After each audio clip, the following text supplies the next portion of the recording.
Hi all, இன்றைக்கி simple and ஈஸியான பெசரட் தோசை எப்படி பண்ணுறதுன்னு பார்க்கலாம். 1 கப் பச்சைப்பயிறு, அதில் 1/4 கப் இட்லி அரிசி, கொஞ்சோண்டு வெந்தயம் போட்டு நைட்டே நம்ம 8 மணி நேரம் ஊற வச்சிடலாம். இங்கே பாருங்கள், ஊறி காலையில் எடுத்து பார்க்கும்போது இப்படி இருக்கும். நல்லா பொதுன்னு பச்சைப்பயிறு வந்து அதுக்கப்புறம் நம்ம தோசைக்கு தேவையானது நம்ம ஊறினதையும் போட்டு ஒரு பச்சை மிளகாய், தேவையான உப்பு, கொஞ்சோண்டு இஞ்சி, ஜீரகம், 2 பல்லு பூண்டு, தேவையான உப்பு போட்டு நல்லா இந்த மாதிரி தண்ணி ஊற்றி, ரொம்ப தண்ணி ஊற்ற வேண்டாம், 1/4 டம்ளர் தண்ணி ஊற்றி இந்த மாதிரி நல்லா அரைச்சி எடுத்துக்கலாம். அரைச்சிட்டு நம்ம பவுலில் ட்ரான்ஸ்ஃபர் பண்ணிட்டு கொஞ்சமாக தண்ணி ஊற்றி கலக்கி வச்சுக்கலாம்.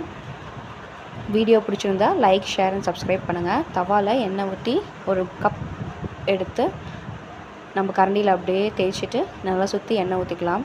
சுவையான பெசரட் தோசை ரெடி ஆயிடுச்சு. இதுக்கு தேங்காய் சட்னி, கடலை சட்னி அதெல்லாம் தொட்டு சாப்பிட்டிங்கன்னா சூப்பராக இருக்கும். மார்னிங் பிரேக்ஃபாஸ்ட்டுக்கு இது சூப்பரான ரெசிபி. நீங்களும் ட்ரை பண்ணி பார்த்துட்டு எப்படி இருந்துச்சுன்னு சொல்லுங்கள்.